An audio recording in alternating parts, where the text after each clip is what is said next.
If you're building anything serious with AI right now, I think you can tell a lot about a developer just by looking at their browser tabs. Oh, absolutely. It's a total mess. Right. You've got the OpenAI pricing page, an Anthropic dashboard, some random Gemini quota screen. And probably at least one messy DeepSeek deployment you swore you were going to secure later. Exactly. That fragmentation, that chaos, it's just the reality for engineering teams today. And that chaos is precisely what we're getting into today. Hmm. The materials we've been looking at are all about a company called OpenRouter AI. Hmm. And they basically step back from all that frenzy and ask a really simple question. What if you could talk to almost every major LLM through a single sane interface? And that's the mission for you, our listener. We're going to explore exactly what OpenRouter is and why it's become such critical infrastructure. We'll break down what an LLM API aggregator actually means. We'll also unpack its famous free tier and see how the pricing stacks up against going direct to the providers. By the time we're done, you should have a really clear idea of when this platform saves you money, and maybe more importantly, saves you a ton of engineering time. So let's start with that core concept. The name itself, OpenRouter AI, kind of tells the story. You called it an LLM API aggregator. Right. It's an LLM API aggregator, and that's a key distinction. It's not a model provider, and it's not some end-user product like a chatbot. It's infrastructure. It's pure infrastructure. It's a layer that sits between your application and the, I don't know, dozen or so labs that are actually hosting the models. So, okay, let's make that practical. If I'm a developer starting a new app today, what does that aggregation save me from doing? It saves you from the inevitable complexity sprawl. Just think about it. Okay. You decide you want to try a new model. You have to go sign up, get a new key, manage a new subscription, probably install a new client library. And then write code to handle their specific API format. Exactly. Because OpenAI, Anthropic, Google, they all use slightly different schemas for everything, from tool definition to how they count tokens. OpenRouter just says, forget all that. Right. Your application points to one endpoint, uses one API key, and it handles all that messy translation in the middle. That immediately makes me think, though, single point of failure. We're trusting one company to manage all of that. Is that abstraction worth the risk? That's a fair question, and it's a necessary one. Mm. The reason it's worth it is because they're handling more than just, format translation. They're doing more than just changing JSON fields around. Way more. Right. They're dealing with the deep operational friction. Things like different authentication methods, normalizing rate limits, and crucially, detecting when an upstream provider is having an outage. Ah, okay. Building your own little proxy is fine if you're just using 2 models, but when you get to 5 or 6, that internal library becomes a complete nightmare of tech debt. And the list of providers they cover is Yeah. pretty staggering. It's not just the big three. No, it's exhaustive. You've got OpenAI, Anthropic, Google, of course, Yeah. but also DeepSeek, Meta, NVIDIA, Qwen, Moonshot, Wow. and a whole long tail of specific open source models. So you can decide you need Claude Opus for one thing and a cheaper DeepSeek model for another, but you manage it all from one place. And this is where it gets really complicated for engineering leaders, right? The first chatbot you build is easy, So easy. It lives on one platform, no problem. but then your portfolio grows. You've got an internal tool, an experimental agent, an analytics workflow, and you realize different models have different trade-offs. That's the multi-model trap. Hmm. And OpenRouter's value here isn't just listing models in a menu. It's more than a catalog. It's taking that sprawling complexity and turning it into a coherent catalog married to a really smart routing layer. It lets your team worry about business logic, not plumbing. So it's a necessary abstraction. OpenRouter worries about the messy parts so you don't have to. Exactly. Like automatically failing over to a backup provider if your main one is down. Or, managing the constant model version changes that usually mean you have to rewrite your code every few months. It's infrastructure that's designed to deliver resilience. And that resilience is often way more valuable than any tiny cost saving you'd get managing it all yourself. Let's shift from the architecture to, well, the fun part, the catalog itself, the model zoo. For a lot of developers, this is the hook. The sheer volume of models is just really impressive. You have everything from frontier reasoning models to tiny, lightweight assistants. And what's so interesting is the immediate accessibility.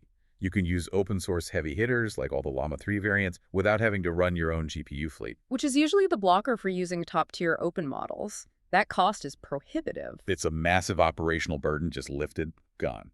And they also integrate the big proprietary systems seamlessly. You get access to the newest DeepSeek models, Gemini 3 Pro style assistants, the powerful Claude Opus models. And the real value, I think, is that one catalog, many labs view.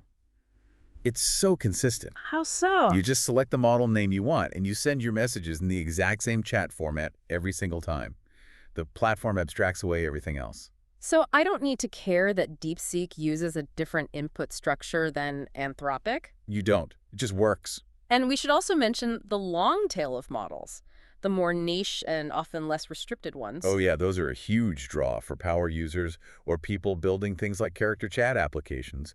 And you get that same consistent interface for all of them, no matter where they come from. It really democratizes access to experimental models. It does. Instead of spending 2 days figuring out how to deploy some new open source model, you just swap a model string in your API call and try it. Yeah. That's a huge R&D accelerator. Okay, let's talk about the money, because this is often how people first find OpenRouter, right? The free tier hack. Yes, I've seen so many online threads trying to figure out how to use these powerful models for free through them. So what's the deal with the free tier? It's positioned very intentionally. It's a true sandbox, a playground for risk-free experimentation. They have a rotating pool of models you can call without paying for tokens. So it's not charity. It's a smart strategy. It's a very smart way to lower the barrier to entry for developers. So it's not meant for production, but it's perfect for just kicking the tires, testing out a model's quality before you commit. Exactly. 1 week, the free models might include a smaller NVIDIA Nematron variant, which is great for reasoning experiments without the huge cost. Or maybe a smaller Llama 3 model for a simple assistant. Right. And for those models, the input and output token pricing is literally $0. But here's the catch, and it's a big one. You absolutely cannot run a serious production workload on this tier. No, absolutely not. You will hit strict daily request caps and really tight per-minute rate limits. That's the gate. It's designed for prototyping. Purely for prototyping. You prove out your idea, you find a prompt that works, and then you migrate it to a paid model with almost no effort. Which brings us to the big question for the person paying the bills. If I move to a paid model, am I paying a huge premium for using OpenRouter? And this is where their model is really competitive. The short answer is no. Their pricing tracks the underlying providers for standard usage. So the numbers basically match what I'd pay if I went directly to the source lab. They do. It makes the conversation with your finance team so much easier because there's no major hidden aggregation tax for the average user. Huge. And their billing is just straightforward pay-as-you-go credits. But what's really crucial for reliability is that failed routing attempts do not drain your credits. Oh, wow. So if a provider's down, I don't pay for the attempt. You don't pay. That removes such a headache for cost accounting. Now, what about the huge enterprise customers, the ones who already have massive discount contracts with, say, OpenAI? Right. They can't just throw those away. This is where you have to understand BYAC, or bring your own key. Bring your own key. For those big teams, OpenRouter lets them plug in their existing provider keys.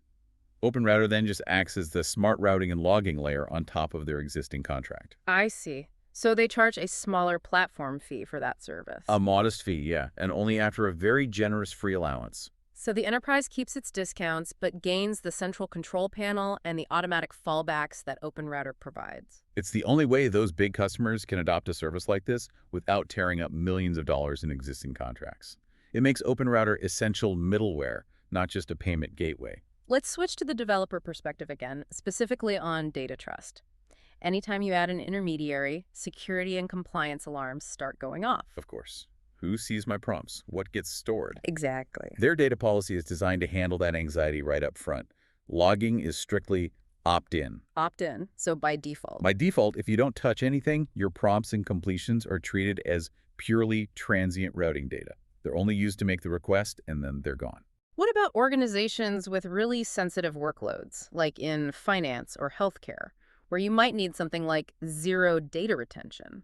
They have that. For them, enterprise controls offer ZDR modes. This means there's an explicit guarantee that no payload data is ever persistent anywhere. Which is essential for things like high PA or GDPR compliance. It is, and it also acts as a central control panel.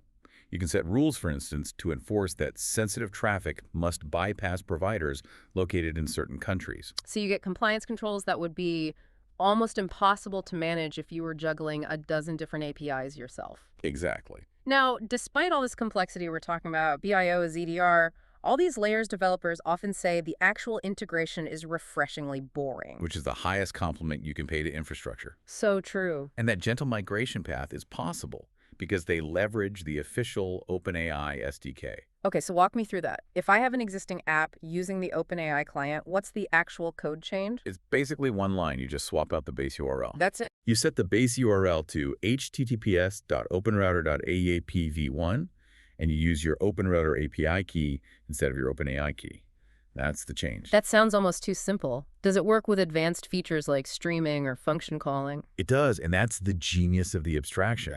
Because OpenRouter maintains that OpenAI API schema, your code for handling streaming chunks or structured JSON output, it just works. So I get better uptime and more models without having to rewrite my core application logic. That's the promise. No rewrites every time you want to test a new provider. Okay, so let's try to place this in the landscape.